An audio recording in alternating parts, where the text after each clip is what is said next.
পড়াতে বাধ্য হয়েছে, কিন্তু হাসিনা বানিয়েছে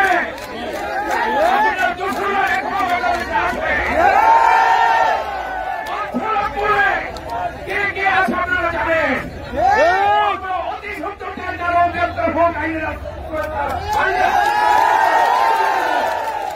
সন্ত্রাসীটা করতে ব্যবসা করতেছে।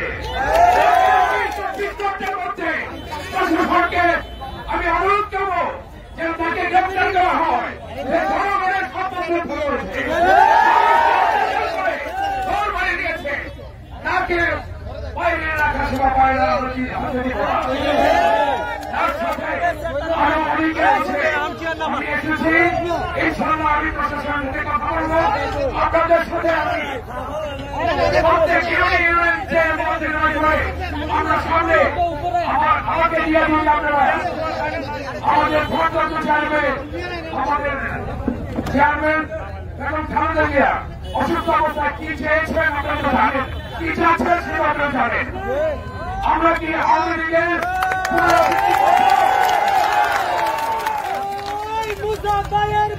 আমরা যদি আওয়ামী লীগের পুনরাবৃত্তি না করি তাহলে আমরা টিকতে পারবো।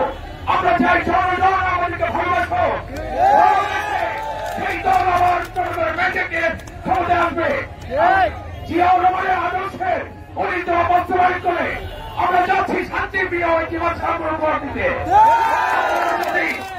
দুদিনের কান্ডারি মেয়েদের পরশকে আপনারা সুযোগ করে দেন। ইনশাআল্লাহ আগামীতে আমি 3 মাসের কর্মসূচি নিয়েছি, আর আপনাদের সাথে আমি শেয়ার করবো। এখন আমার আরেকটা গুরুত্বপূর্ণ কথা, 5ই আগস্টের পরে আমাদের দলের নামে যে সব নেতা কর্মী চাঁদাবাজি করেছে আমি তাদেরকে 24 ঘন্টা সময় দিয়েছি। তারপরে 3 দিনের মধ্যে আমি তাদেরকে আইনের হাতে তুলে দেব। সেটা কি আপনারা একমত? তাহলে আমাকে আপনারা সহযোগিতা করবেন।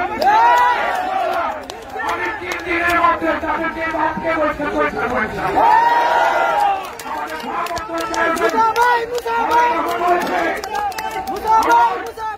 আমার তৃণমূল হল আমার দলের প্রাণ।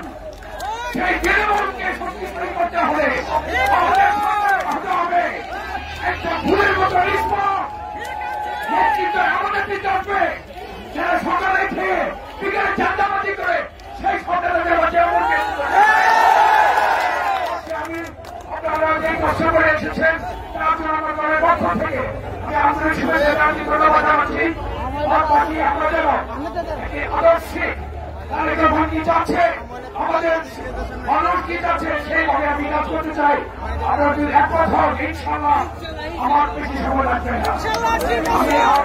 আমি করছিলাম এবং আরেকটি কথা আমি বলে নেই, আওয়ামী লীগের মাধ্যমে 16 বছরে যারা নির্যাতিত হয়েছেন যে যেই বড় মাপের নেতা হোক তার থেকে শুরু করে মাটি পর্যন্ত যদি আপনাদের ভারী দল ব্যবসা সম্পত্তি যাদের হারানি হয়ে থাকে আপনারা বুকে রাখেন, অবশ্যই আমাদের কমিটির কাছে 72 ঘন্টার মধ্যে আপনারা এটা লিখিত দেবেন, আমরা আইনি ব্যবস্থা করতে আমার বক্তব্য শেষ করছি। আপনারা অনেক কষ্ট করে এসেছেন, ভ্রমণ সবাইকে ধন্যবাদ জানিয়ে আমি প্রথমেই আমি শ্রদ্ধা করে স্মরণ করছি আমাদের শহীদ প্রেসিডেন্ট জিয়াউর রহমান, যার কারণে আমার জীবন দিতে হয়েছে। সেই খালেদা জিয়া আপনারা জানেন ভারত বাণিজ্য অসুস্থ, তারপরে জনগণ করে বাংলাদেশ ছাড়ে না হবে। আমরা চাই যে সমস্ত কিছু ভুলে যে উঠে আমরা সাধারণ জনগণ নিয়ে সুন্দরভাবে মানুষের বসবাস করি, সেই আশা লক্ষ্যে আমি আমার বক্তব্য এখানে শেষ করছি। আমাদের সবাই ভালো থাকেন।